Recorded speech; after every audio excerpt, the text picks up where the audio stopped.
Hi నమస్తే, నేను మీ Siri. Welcome back to Siri Joshi vlogs. Today's recipe వచ్చేసి ఫ్రాన్స్ కర్రీ అండి. నేను చెప్పే ప్రాసెస్లో మీరు చేసినట్టయితే ఫ్రాన్స్ కర్రీ అనేది చాలా అంటే చాలా బాగుంటుంది. మా ఇంట్లో వాళ్ళందరికీ కూడా నేను చేసిన ఫ్రాన్స్ కర్రీ అంటే చాలా ఇష్టం.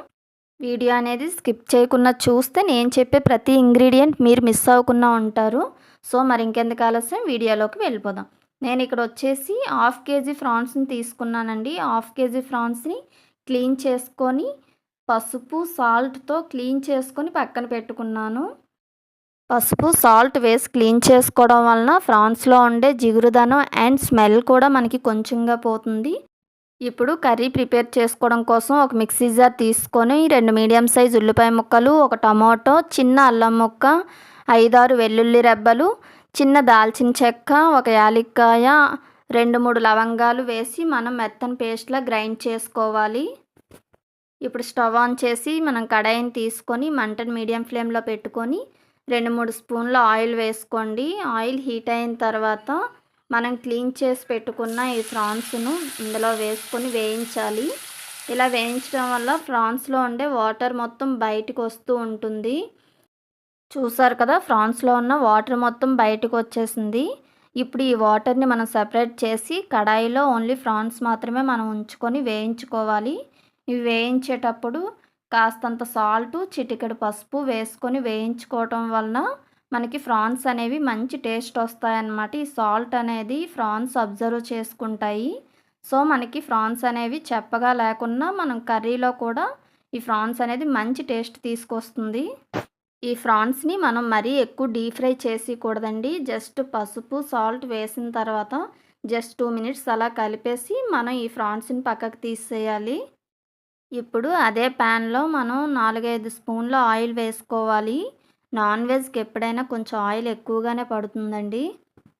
ఇప్పుడు ఆయిల్ హీట్ అయిన తర్వాత ఒక మీడియం సైజ్ ఉల్లిపాయను తీసుకొని ఇలా చిన్న చిన్న ముక్కలుగా చేసుకొని అవి వేయించుకోవాలి. ఇందులో 2 పచ్చిమిర్చిని వేసుకోవాలి. మీరు కారానికి సరిపడే విధంగా పచ్చిమిర్చి అనేది కట్ చేసుకొని వేసుకోండి. ఇవి అటు ఇటు కలుపుతూ బిర్యానీ ఆకు ఒక 2 వేసుకోండి. బిర్యానీ ఆకు వేసుకోవడం వల్ల కర్రీకి మంచి ఫ్లేవర్ వస్తుంది. ఇవి వేగిన తర్వాత మనం గ్రైండ్ చేసి పెట్టుకున్న ఉల్లిపాయ ముద్దను వేసుకోవాలి. ఈ ముద్దను అటు ఇటు కలుపుతూ ముద్ద అనేది మనకి 50% వేగిన తర్వాత మనం 2 స్పూన్ల కారం, మీరు కారానికి సరిపడే విధంగా కారం తీసుకోండి. నాకు ఇక్కడైతే 2 స్పూన్ల కారం సరిపోతుంది. సో 2 స్పూన్ల కారం, 1 స్పూన్ ధనియాల పొడి, 1/2 స్పూన్ జీలకర్ర పొడి నేను వేసుకొని అటు ఇటుగా కలుపుకున్నాను.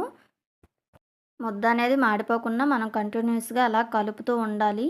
మనకి ఆయిల్ సెపరేట్ అయితే ఎప్పుడైనా మనకి ఉల్లి ముద్ద అనేది పర్ఫెక్ట్గా వేగినట్టు. ఈ విషయం మాత్రం గుర్తుంచుకోండి. ఇప్పుడు మనకి ముద్ద అనేది పర్ఫెక్ట్గా వేగిపోయింది. మనం ఇందాక పక్కకు తీసి పెట్టుకున్న ఈ ఫ్రాన్స్ను వేసుకొని 2 నిమిషాల పాటు వేయించుకోవాలి. ఇలా ఫ్రాన్స్ వేసి ముద్దలో వేసి కలపడం వలన మనకి ఈ మసాలా మొత్తం ఫ్రాన్స్కి పడుతుందన్నమాట.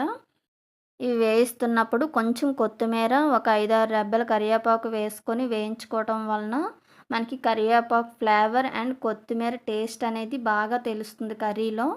ఇవన్నీ వేసి వేయించిన తర్వాత మనం ఫ్రాన్స్ ములిగేంత వరకు వాటర్ని పోసుకోవాలి. ఈ వాటర్ పోసుకున్న తర్వాత ఉప్పు, కారం అన్నీ మనం అడ్జస్ట్ చేసుకొని మీకు సరిపోకపోతే అవి వేసుకొని మూత పెట్టి 15 నిమిషాల పాటు కుక్ చేసుకోవాలి.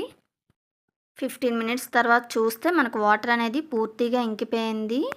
సో కొంచెం కొత్తిమీర వేసుకొని సర్వ్ చేసుకుంటే వేడివేడిగా చాలా అంటే చాలా బాగుంటుంది.